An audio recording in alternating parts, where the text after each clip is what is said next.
Salut à tous! Aujourd'hui on fait un tutoriel comment bien repérer un névrosé obsessionnel. Hyper important. Voilà, puis en même temps je me suis fait les ongles, c'est joli non? Si tu veux voir comment j'ai fait. Enfin même si j'explique pas vraiment comment je fais. Enfin bref. On va essayer de prendre ça de manière simple pour essayer de bien comprendre quels sont finalement les tenants et les aboutissants de cette névrose. Ça va être une petite fiche de révision. Quel est son rapport à l'autre? Alors on ne va pas rentrer dans les questions d'autres trop complexes avec Lacan pour le moment.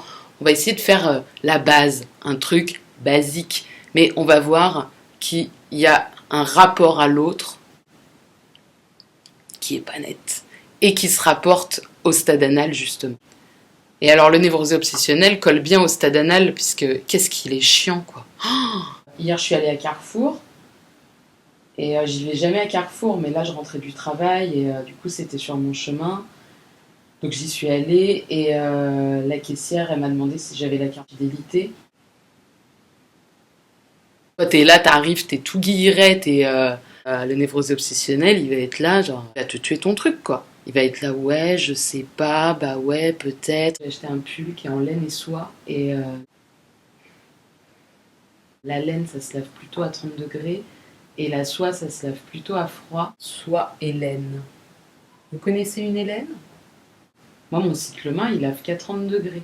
Si je mets en cycle froid, ça lave à froid, mais c'est pas un cycle main. Donc c'est plutôt la laine de soie. Vous puez de la bouche? Moi, c'est un moment difficile pour moi. La haine de soi, c'est des gna gna, et là. Et alors, si tu lui demandes en plus de prendre une décision, alors là, c'est une torture. Laisse tomber, il va paniquer, il va te dire non, mais on fait comme tu veux. C'est toujours ça le névrose obsessionnel, c'est comme l'autre veut. Et alors, en plus, c'est comme l'autre veut, mais en même temps, il lui en veut à l'autre, que ce soit comme il veut. Le mec, il va être là, genre, incapable de prendre une décision, mais il va t'en vouloir de quand même la prendre à sa place. Voilà. C'est chiant. Voilà. Pour essayer de bien remettre les choses dans l'ordre. Le névrosé obsessionnel, on dit qu'il est rattaché au stade anal. Pourquoi? Parce que le stade anal, on va prendre la partie freudienne et ensuite on prendra la partie lacanienne. Au moment freudien, on est vraiment dans toute cette approche du corps, le fait de pouvoir faire de la rétention ou le fait de faire de l'expulsion. Donc c'est vraiment la base, hein. Je fais caca ou je me retiens de faire caca. Sauf que on peut commencer à prendre du plaisir à se retenir, dommage, et on peut aussi commencer à prendre du plaisir à tout lâcher. Redommage. Ça concerne un peu tout le monde ça, mais effectivement dans la névrose obsessionnelle, il y a vraiment ce côté un peu rétention d'informations, rétention d'argent, rétention de désir. En fait c'est pas le caca en soi, mais c'est juste que ça vient de là. Ça se déplace vers d'autres choses. Donc il est dans la rétention pendant longtemps, et ce qu'on dit souvent c'est que le névrose obsessionnel il peut passer à l'acte comme ça d'un coup d'un seul. Oh! Voilà. Il y a un moment, il n'en peut plus, ça lâche. Ce qui donne des trucs assez improbables. Je suis contente, j'ai enfin sauté le pas, j'ai acheté l'aspirateur spécial chien et chat. Parfois, ils sont un peu près de leurs sous. Pas tous, évidemment, faut pas faire de généralité, mais est-ce que tu crois que je peux faire quelque chose avec ça? Non, parce que pour aspirer, c'est pratique. Même si t'as pas de chat et de chien, tu peux en faire quelque chose.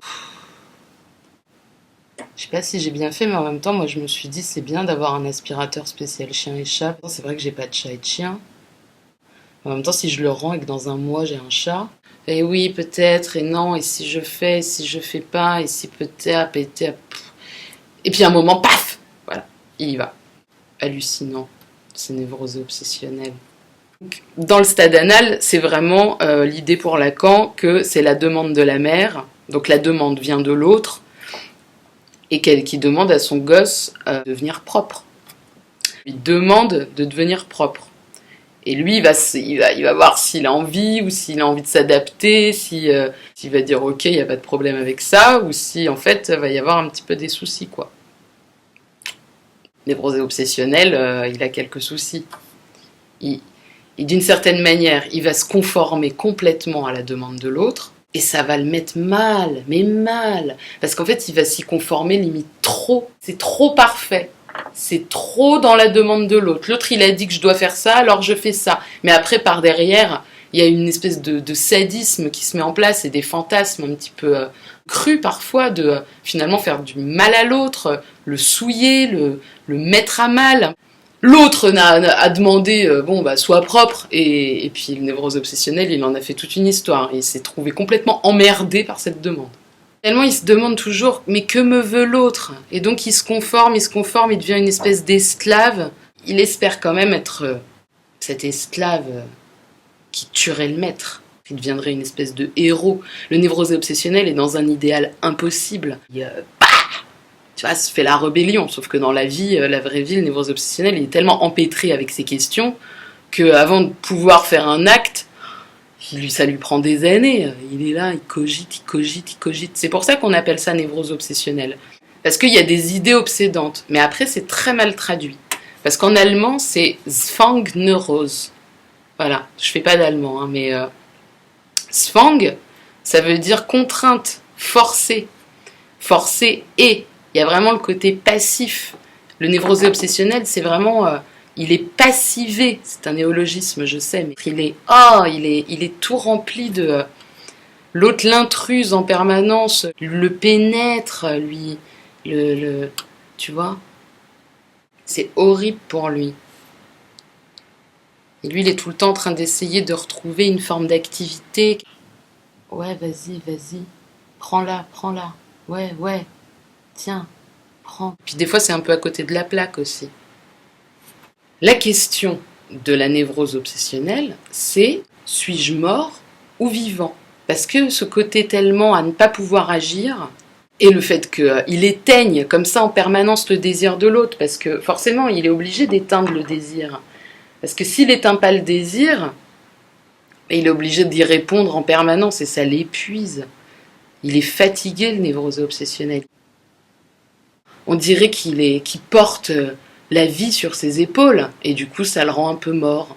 Il peut rester des heures devant une tâche à faire, et faire une liste pour savoir à quel moment le meilleur il pourra faire cette tâche. Tellement ça l'angoisse de la faire. En fait, c'est quelqu'un qui a du mal à faire les choses. Un de ses mécanismes de défense, c'est l'annulation. C'est par exemple... c'est pas, c'est-à-dire qu'il va faire un truc sympa, par exemple acheter des fleurs à sa copine, mais il va chier dedans, quoi. Il va te dire, tiens, je t'ai acheté des fleurs, puis il va te les jeter à la gueule. Ou il va minimiser, il va dire oui, il va te dire, je suis passé devant un fleuriste, et c'était sympa, et le mec vient d'ouvrir dans le quartier, puis putain, ça y est, il commence à te raconter tout un truc qui n'a aucun intérêt. Tout ça parce qu'il assume pas de t'offrir des fleurs, son désir. Et il va te faire tout un micmac à la relou, là. Si cette vidéo t'a plu, t'as appris des choses, peu importe, t'as fait marrer, t'hésites pas à la partager, hésite pas 107 ans. Ne fais pas ton petit névrosé obsessionnel. Arrête de cogiter, fais-le. Sois un peu foufou. Et si tu te demandes pourquoi j'ai un t-shirt en vue du pénis, tu peux toujours aller voir ma vidéo sur la castration. J'explique hyper bien pourquoi j'ai envie d'un pénis. Tu peux aussi aller voir ma vidéo La femme n'existe pas. Non mais qu'est-ce que c'est que cette histoire? Allez, à bientôt, salut.